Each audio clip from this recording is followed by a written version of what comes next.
हम हैं नया IBM 7 हौसला है। तो इंडिया 9 बजे की शुरुआत करते हैं। महाराष्ट्र और हरियाणा में कौन बनेगा सीएम, बीजेपी के कौन से चेहरे रेस में हैं, इस पर हम बात करेंगे। लेकिन उससे पहले हम आपको साथ ही साथ एक बार फिर से बता दें कि मोदी सरकार ने अब से कुछ ही देर पहले एक बड़ा फैसला किया है। पेट्रोल की तरह डीजल की कीमत को भी डीरेगुलेट कर दिया गया है, यानी कि डीजल अब सरकारी नियंत्रण से बाहर है। डीजल की कीमत अब बाजार तय करेगा। कंपनियां तय करेंगी कि डीजल को किस कीमत पर बेचा जाए। डीजल के डीकंट्रोल होने से आज आधी रात से डीजल के दाम ₹3.37 कम हो जाएंगे। वित्त मंत्री अरुण जेटली ने प्रेस कॉन्फ्रेंस कर इन फैसलों की जानकारी दी। वहीं विपक्ष इस फैसले से नाखुश है। डीजल का दाम बाजार के दाम के साथ जोड़ दिया गया है, उसको डीरेगुलेट कर दिया गया है। और जैसा आईओसी के चेयरमैन ने बताया कि डीरेगुलेशन का पहला परिणाम है कि आज मध्य रात्रि से डीजल का दाम ₹3.37 कम हो जाएगा। ₹3.37 की कमी। लेकिन कांग्रेस ने केंद्र सरकार के इस फैसले की निंदा की है। कांग्रेस के मुताबिक डीजल को नियंत्रण मुक्त करने पर महंगाई बढ़ेगी। डीजल से किसान जुड़ा है, डीजल से खाने पीने की कीमतें जुड़ी हैं, डीजल से हर चीज जुड़ा है, गरीब आदमी जुड़ा है। अगर डीजल को फ्री कर दिया और उसका फैसला मार्केट करेगा तो इससे महंगाई भी बढ़ेगी और आम आदमी को बहुत परेशानी होगी। ये कदम सरकार का निंदनीय है। सरकार को इस पे विचार करना चाहिए और इस कदम को वापस लेना चाहिए। In long term, this will lead to cascading effect on all prices. It will lead to further stress on the people, on the consumers. तो भले ही एक तरफ कीमतें कम होने की खुशी हो तो दूसरी तरफ डीजल को बाजार के हवाले करने के खतरे भी हों। यानी कि अगर अंतर्राष्ट्रीय बाजार में तेल की कीमत ज्यादा बढ़ी तो घरेलू बाजार पर इसका असर साफ साफ होगा। लिहाजा इस पूरे मामले को लेकर जनता की राय भी मिली जुली है। मोदी जी का ये फैसला है तो इट इज रियली काफी अप्रिशिएट करने लायक है कि अभी जो डिसीजन ले रही है सरकार, इसमें वो पब्लिक को इन्वॉल्व कर रही है। ये काफी अच्छा डिसीजन है मोदी सरकार का, हम इसका स्वागत करते हैं। गलत है, इससे क्या होगा कि कंपनी अपनी मनमानी करेंगी और अपने हिसाब से रेट ऊपर नीचे करेंगे। आज जो डीजल की वैल्यू है ये अगर ओपन कर दी तो आने वाले दिनों में महंगाई और बढ़ेगी। डीजल ₹3.5 सस्ता होने का सबसे बड़ा फायदा होगा, महंगाई पे फर्क पड़ेगा। अब महंगाई नहीं बढ़ेगी और स्थिर हो जाएगी, अगर कम नहीं होगी तो कम से कम स्थिर हो जाएगी। डीजल तो ₹3.5 सस्ता हो गया तो इसका मतलब बहुत अच्छी बात है। ये तो कोई ऐसी छोटी मोटी बात नहीं है। डीजल जैसे कि कम होगा तो लोगों के बजट पे भी फर्क पड़ेगा। तो इस चीज को देखते हुए और यंगस्टर्स को भी देखते हुए ये बहुत अच्छी चीज है। भारतीय लोगों के लिए बहुत अच्छी बात है। पहली बार इतना अचानक इतनी अधिक वृद्धि की, कम किया गया इतना अधिक, ₹3 समथिंग। प्राइस वगैरह पर आने जाने वाले लोग हैं उनके भाड़ा पर उनके लिए सुविधा होगी, प्राइस कंट्रोल होगा, इससे तो जो है सो लाभ है। डीजल से तो सब आता है, चावल दाल सब्जी सब बाहर से जो आएगा सामान, घी तेल सब में फर्क पड़ जाएगा, सब सस्ता हो जाएगा। हर चीज पेट्रोल डीजल पर ही तो निर्भर है रेट का। अगर ये महंगा होगा तो हर चीज महंगा होगा, ये का रेट घटा है तो हर चीज का रेट भी कम होगा, इससे तो महंगाई कम होगी। शायद इसीलिए कुछ लोग इसको दिवाली का तोहफा कह रहे हैं, क्योंकि ₹3.37 प्रति लीटर डीजल आज रात से सस्ता हो रहा है। और अब वापस लौटते हैं हमारी चुनावी कवरेज पर, चुनाव की खबरों पर, क्योंकि कल वोटों की गिनती होनी है। बहुत से दावे हैं, बहुत से प्रतिदावे हैं, बहुत से मुद्दे हैं जिन्होंने चुनाव में पुरजोर तरीके से आवाज उठाई। महाराष्ट्र की बात करूंगा खासतौर पर, तो महाराष्ट्र में बीजेपी में चुनाव नतीजों से पहले ही ऐसा लग रहा है कि मुख्यमंत्री की कुर्सी को लेकर खींचतान शुरू हो गई है। एक या दो नहीं बल्कि कई बड़े नेता मुख्यमंत्री पद के दावेदार के तौर पर सामने आ रहे हैं। इनमें सबसे आगे बताया जा रहा है कि पूर्व उप मुख्यमंत्री गोपीनाथ मुंडे की बेटी पंकजा भी हैं। हालांकि महाराष्ट्र बीजेपी के अध्यक्ष देवेंद्र फडणवीस ने तमाम दावों के खारिज करते हुए कहा है कि यह फैसला आला कमान के हाथ में है। मेरे साथ पैनल भी है, उनसे भी बात करेंगे, लेकिन ये भी जानने की कोशिश करेंगे कि बीजेपी के अंदर क्या वाकई में घमासान है।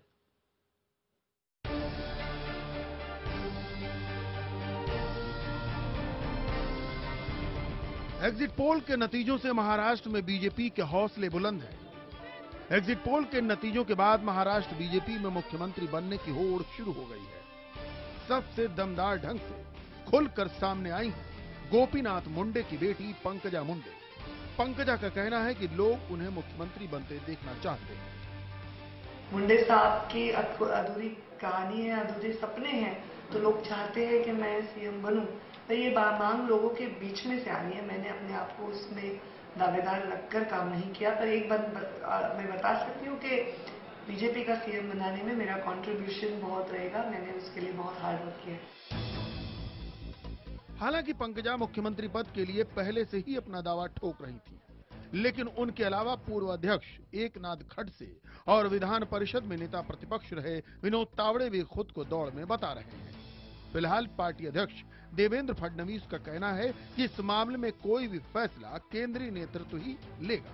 पार्टी में सीएम की कुर्सी को लेकर कोई रेस नहीं है। देखिए, कोई दावा नहीं ठोक रहा। भारतीय जनता पार्टी में ऐसे रेस भी नहीं होती है। हमारे यहाँ पर हमारा उचित प्राधिकरण जो है वो हमारा पार्लियामेंट्री बोर्ड है, जो इसके संदर्भ में सभी से विमर्श करके निर्णय करता है। चुनाव से पहले बीजेपी के लिए मुख्यमंत्री पद के उम्मीदवार को लेकर जवाब देना मुश्किल हो रहा था। विरोधी बीजेपी का मजा ले रहे थे, लेकिन अब जब माहौल पूरी तरह पार्टी के पक्ष में दिख रहा है तो दावेदारों की कमी नहीं है। फिलहाल इस दौड़ में प्रदेश अध्यक्ष देवेंद्र फडणवीस को ही सबसे आगे माना जा रहा है। इसकी वजह है प्रधानमंत्री मोदी के दरबार में उनकी पहुंच और मोदी की नजर में उनके स्वच्छ और युवा छवि। Bureau report, IBN 7। अब कोई कह रहा है कि होड़ लगी है, कोई कह रहा है कि होड़ नहीं है। पार्टी आलाकमान तय करेगा। मेहमानों का परिचय कराऊं। आलोक शर्मा स्टूडियो में, कांग्रेस के नेता। विवेक ओबरॉय भारतीय जनता पार्टी को रिप्रेजेंट करेंगे। जाने माने फिल्म स्टार, मूंछों पर ताव देते हुए। अच्छे लग रहा है आपका नया गेटअप। स्वागत है आपका विवेक। प्रवीण अत्रे ILD के नेता भी मेरे साथ बने हुए हैं। विवेक, शुरुआत आपसे ही, क्योंकि आज आप ही मंच संभाल रहे हैं नरेंद्र मोदी की पार्टी भारतीय जनता पार्टी का। जी, मुझे चढ़ाते हुए साफ लग रहा था, कॉन्फिडेंस यहाँ झलक रहा था। विवेक, तो क्या बीजेपी के अंदर हाथ घमासान है कुर्सी को लेके?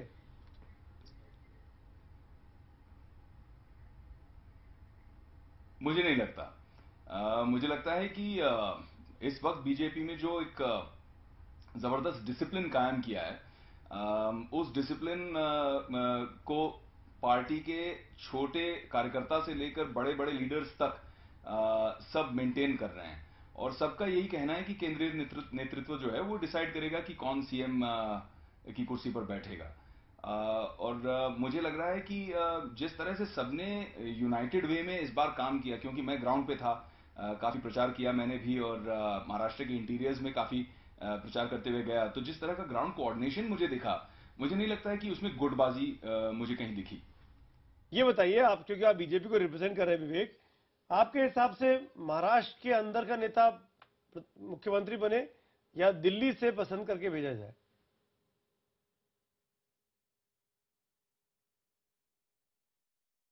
मुझे ऐसा लगता है कि महाराष्ट्र में वो मुख्यमंत्री बने जो काम करेगा, जो महाराष्ट्र को 15 साल की जो एक भ्रष्टाचार की जो पीड़ा है, उस पीड़ा से मुक्त करेगा।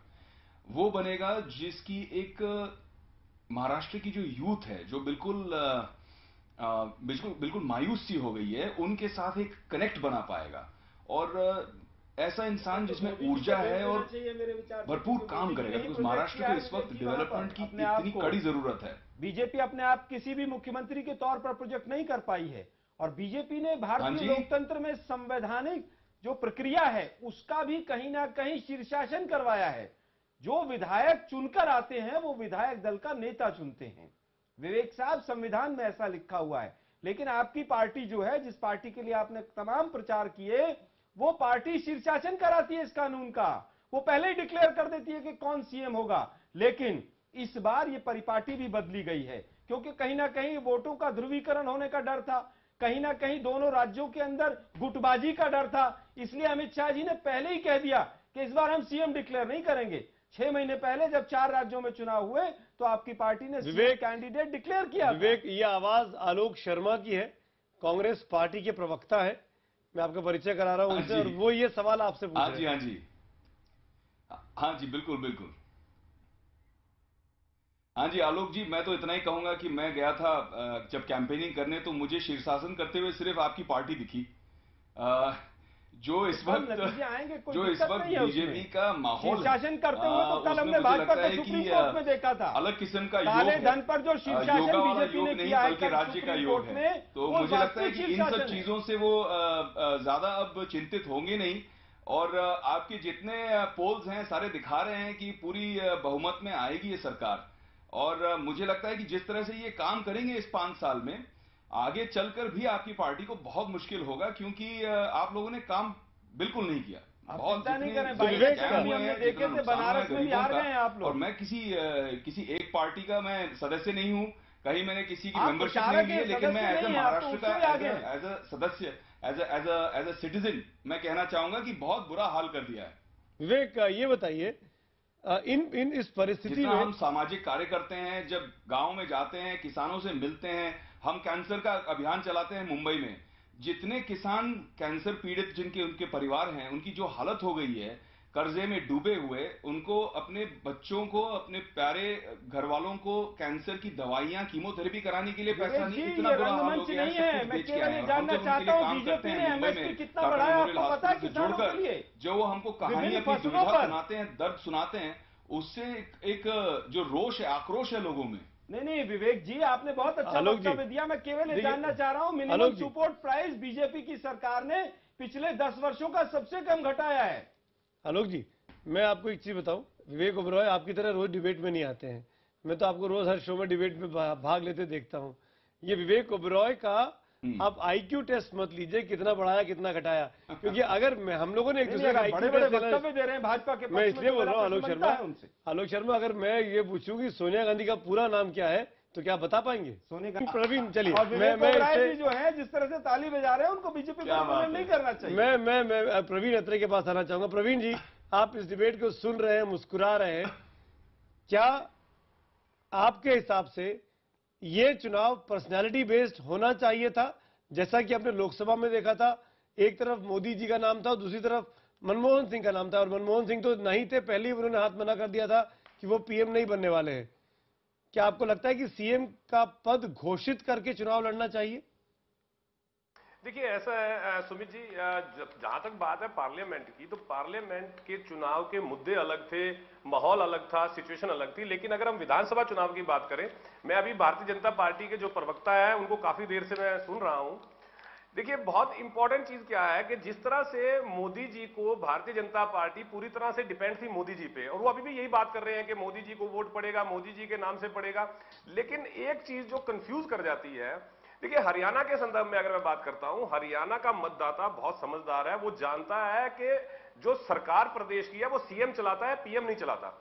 और मोदी जी जो है वो पीएम है, वो सीएम। या तो भारतीय जनता पार्टी ये कहती है कि मोदी जी ही हरियाणा के सीएम होंगे, तब तो प्रवक्ता साहब की बात मुझे थोड़ी बहुत हजम होती कि जो ये बोल रहे थे कि मोदी जी के नाम से पड़ेंगे। बट यहाँ पे सीएम ने सरकार चला ली है, वोट डालना चाहते हैं हमारा सीएम कौन होगा, मुख्यमंत्री कौन होगा। अत्रे साहब, विधानसभा के चुनाव में बहुत बढ़िया डिफेंड करते हैं अपनी पार्टी को, बहुत बढ़िया प्रवक्ता है। मैं चाहूंगा कि मैं आज ही आपसे कल शाम के लिए वक्त ले लूं। कल दोपहर में 12 बजे के बाद आप IBN 7 पे जरूर आइएगा। हम ये पुरानी बाइट्स निकालेंगे आपकी, और आपसे पूछेंगे कि आप जीते कि हम हारे। ठीक है? हमको भी नहीं पता कल क्या होने वाला है, लेकिन आप आइएगा जरूर, ये प्रॉमिस करिए आज। ऐसा है सुमित जी, कल मैं एक्चुअली दिल्ली रहूंगा, तो कल के लिए फिर तो बहुत अच्छे स्टूडियो में हम बुलवा सकते हैं, हम स्टूडियो में बुलवा सकते हैं, हम आपको इन्विटेशन स्टूडियो आने का दे देते हैं फिर अभी से। ठीक है, कल महा कवरेज होगी जिसमें हम चाहेंगे कि आप हमारे साथ स्टूडियो में हमारे बगल में बैठें, और फिर उसके बाद हम चर्चा करें। बहरहाल आप सभी का बहुत बहुत शुक्रिया। जी Sumit, definitely I will be there. Navjot ji छोड़ेंगे नहीं आपको। विवेक, हम आपको भी नहीं छोड़ेंगे। आप आ रहे हैं क्या?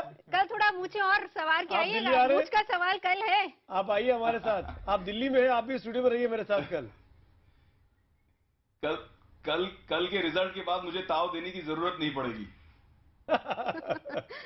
चलिए, शुक्रिया। आप तीनों की मूछें हैं, मैं देखता हूं कल कौन ताव देता है और कौन ताव नहीं दे पाता है। बहुत बहुत शुक्रिया। हम तीनों आपसे